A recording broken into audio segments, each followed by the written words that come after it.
Call on Debbie Narewa Packer. Tēnā koe e te tia mana i te pika. Tuatahi ngā me kia koutou kua tai mai ki te kawea ki te tautoko te kāpua pauri, kore te āhua o te hui. Arrive here and unshackle the weight. Unshackle the weight of the trauma of everything that you have carried and had to listen to. This is not the place for your rongoa. The place for your rongoa is in your moana, by your maunga, by your awa, by your hapu, by your marae. This is the place where you lay your mamae and you leave it here. You leave it here with those with the forked tongue. Do not walk out of here.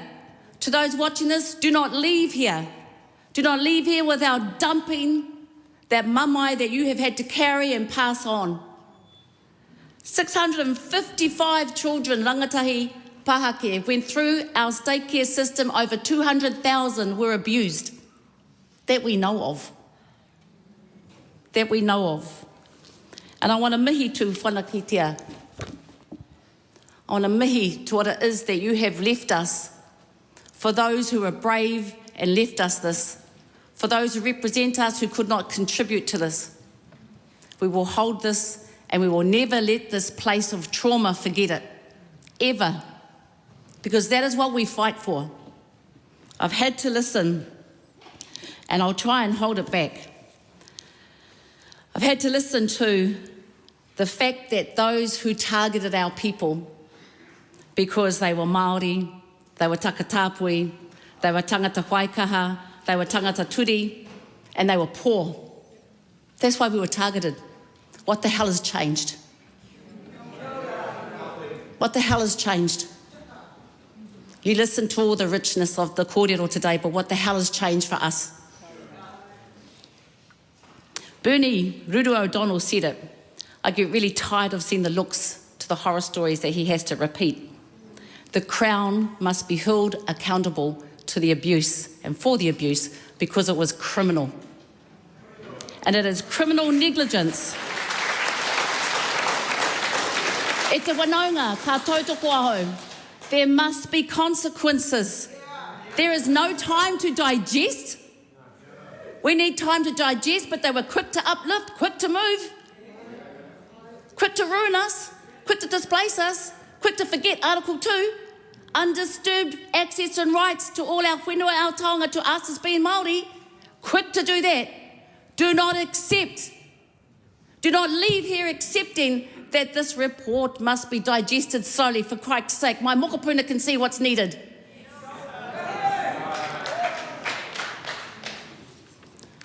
I want to share with some words that we were exposed to during the hearings so that this place becomes about you and not us politicians saying I 500 times.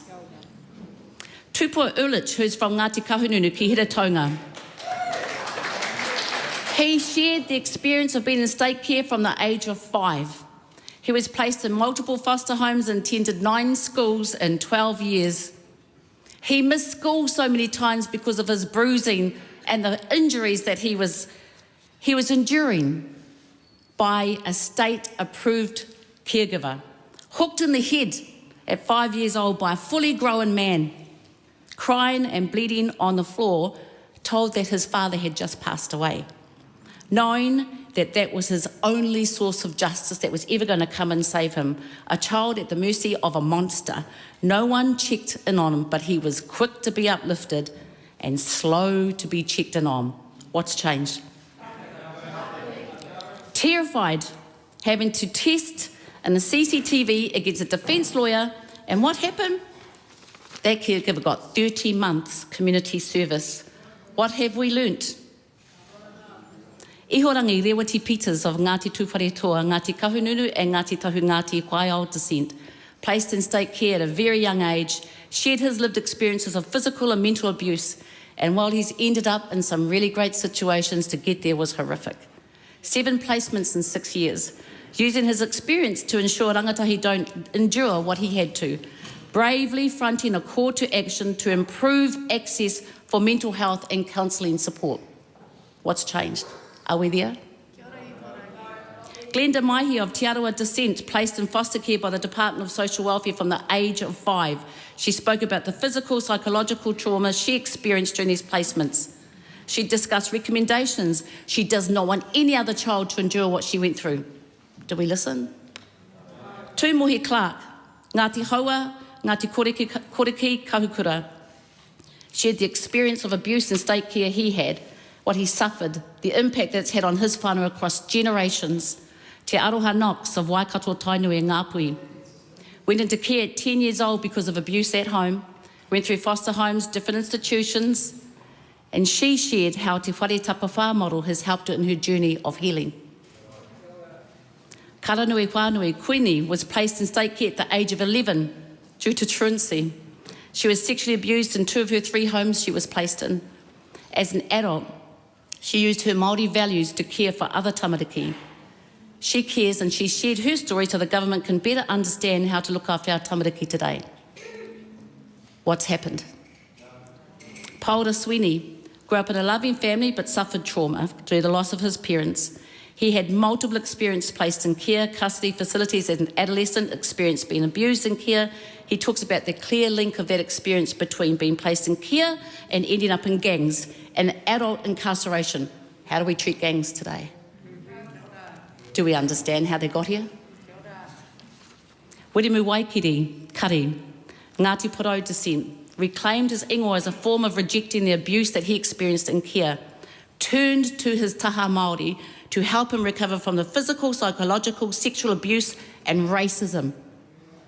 He's now a qualified social worker. He works as a Māori consultant, a Māori advisor. He found rongoa in his taha Māori, in being Māori, and not having to defend being Māori. Harry Tutahi, taken into care as a young boy. He shared his experiences and all the time he spent in prison as a teenager, as a young adult. Waina Kotara, Māori and Scottish descent, shared her lived experiences of abuse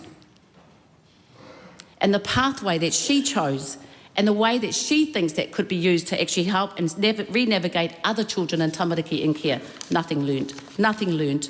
All of these experiences have been shared with the rongoa of how taha Māori helps them. And yet here we are in a government that's saying how sorry it is, but it continues to create mega prisons, removes 7AA of Oranga Tamari and experiments with our rangatahi injustice in boot camps. Everything that you have told us in this has been ignored. Every experience that you have asked us to think about continues to be perpetuated by this monstrous system that you've talked about. The system that continues to protect the system that perpetuated and created harm isn't held accountable. This is on your head, government. This is on all your heads, governments. We cannot leave out of here, have rich words, and then tomorrow we go back to having to defend why tikanga Māori, why te tiriti o Waitangi, why Māori rongoa, why our own solutions by Māori for Māori work. Because in here, they are telling us how we fight the trauma. They are telling us what it was that they had to do to get over it all. And we cannot continuously pretend to have all these ideas of what it feels like, when in fact the first thing we've done is ignored every experience that was shared with us to 1999. And we do know. We've got ministers stand up that they can't say hand on heart that this isn't still going on today. But I'm sure as hell bloody concerned. Because we do know. And as long as we're here, Te Pāti Māori will hold the ground and fight against the trauma that we have to keep explaining why we have inequities and explaining why we should not be attacking gangs and explaining why Loretta and explaining why Eugene, why we must have brave faces that hide broken faces. We should not be attacking. We should not be attacking why we've ended up in this situation. We should be working with the lived experiences and learn from it. Otherwise, all of this is just lip service and looks really great for the international governments. Looks really great.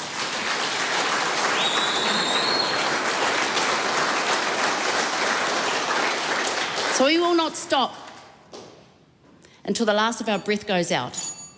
And I can sit here and I can say that this place stops creating harm for not just our people, but all of our people and all of our mokopuna.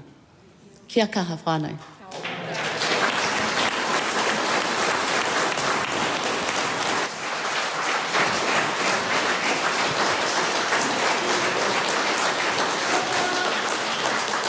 I call on the Honourable Erica Stanford.